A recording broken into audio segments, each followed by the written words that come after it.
ఈ దినాన్ని చాలా ఆందోళనకరంగా ఉన్నారు.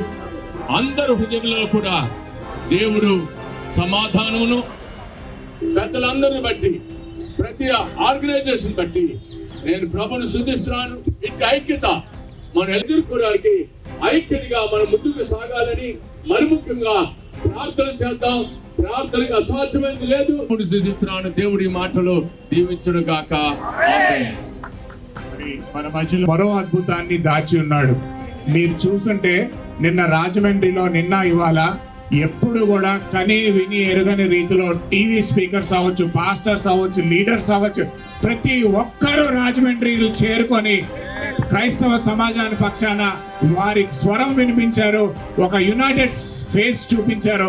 అదే విధంగా ఇవాళ విశాఖపట్నంలో మరి నాయకులందరూ కూడా కలిసి ఒక దాటి మీదకి వచ్చారు. అంటే అది కేవలం ఈ దురదృష్టకర సమయం అవ్వచ్చు, కానీ దీని వెనకాల దేవుడు దాచిపెట్టిన ఒక గొప్ప అద్భుతం అని నేను భావిస్తున్నాను. మన అందరినీ వెలిగిస్తున్నాం. ఈ వెలుగు చిరకాలం వెలగాలనే ఆ దృక్పథంలో మనమందరం ఉండాలని కోరుకుంటూ ప్రార్థనాపూర్వకంగా చేసుకుందాం. మమ్మల్ని అతి మిగిలిగా ప్రేమిస్తున్న మా గొప్ప దేవ, ఆశ్చర్యకరుడా నానా, ఈ యొక్క ప్రియదాసుడు ప్రవీణ్ పగడాల గారి గురించి మేము జ్ఞాపకం చేసుకుంటున్నాం తండ్రి. నీతిమంతులు జ్ఞాపకం చేసుకుంటూ ఆశీర్వాదకరమైన సెలవు ఇచ్చావు. నీ దయగల నామంలో ప్రభువా, మరి ముఖ్యంగా ఈ విశాఖపట్నమే కాకుండా ఏవైతే భారతదేశము, ఏవైతే ప్రపంచంలో ప్రభువా ఈ ప్రియకుమారుడి యొక్క మరణం ద్వారా అందరూ ఐక్యపరచబడడానికి ఇచ్చిన గొప్ప కృపను బట్టి నీకు స్తోత్రం నాయనా. నానా, ఈ యొక్క సమయంలో నానా ప్రభుత్వం నుంచి మాకు న్యాయం జరగాలని మేమందరం క్రైస్తవులుగా నానా అనేక మంది బిడ్డలతో కలిసి కులమత భేదం లేకుండా అందరం నానే న్యాయం కోసం పోరాడుతున్నాం తండ్రి. ఈ సమయంలో ఈ మండల కాలంలో మాకు ఇచ్చిన ఈ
మరి ఈ సమయంలో మన మధ్యలో ఉన్న కిరణ్ అబ్దియాస్ గారు ప్రార్థన చేస్తారు.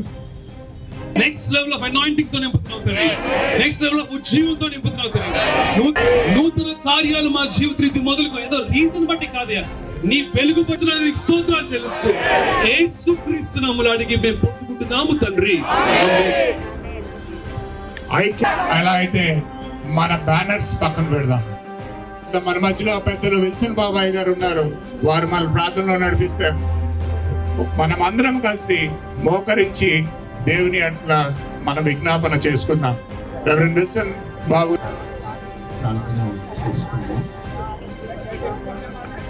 కళ్ళు మూసుకుని గురించి ప్రార్థన చేయడం నాకు ఆశీర్వాదం తెలుసు. దేవుడు కనుక నమ్మి మన హృదయాలు దేవుని లేవనెత్తి ఆయన కొరకు, ఆయన సహాయం కొరకు ప్రార్థన చేసుకుందాం.